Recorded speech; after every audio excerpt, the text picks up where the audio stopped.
امروز جوانان نیز با اعلام گردیدن سال رشد دهات، سیاحی و هنرهای مردمی به هنرمندی توجه خاص ظاهر نموده کارخانه‌های خود را تأسیس داده جوانان را با کار تامین می‌کنند. ساکن دهه پستخوفی ناحیه روشان لنگرشاه گدام محمد کارخانه خرد پایافزال براری تأسیس داده 3 نفر با جای کار دائمی تامین نمود. به گفته کارمندان این کارگاه آماده نمودن پایافزال با طرز دستی مشکل است، ولی ما کوشش میکنیم تا صفت محصولات با طلبات جوابگو گردیده محصولات بازارگیر گردد. ما کارخانه خرد پایافزال براری در قشلاق پستخوف نو گشوده شده ایم.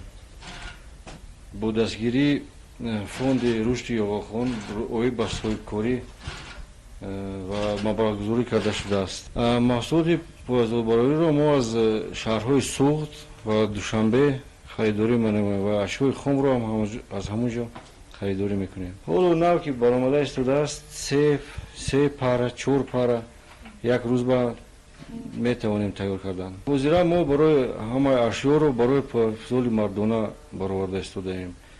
لیکن در آینده کوشش میکنیم که پایافزال زنانه هم برآوریم. نیت داریم که وسیع‌تر شود و شاگردای باز تیار کنیم و کوشش میکنیم که باز یگان اشیاءهای چرمی دیگر رو برآوریم. پایافزال را با درخواست میزبان آماده می‌نماییم که آهسته آهسته مشتریان زیاد شده ایستاده است و محصولات پایافزال را اینچنین در بازار شهر خاروق و ناحیه روشان به فروش می‌گذاریم.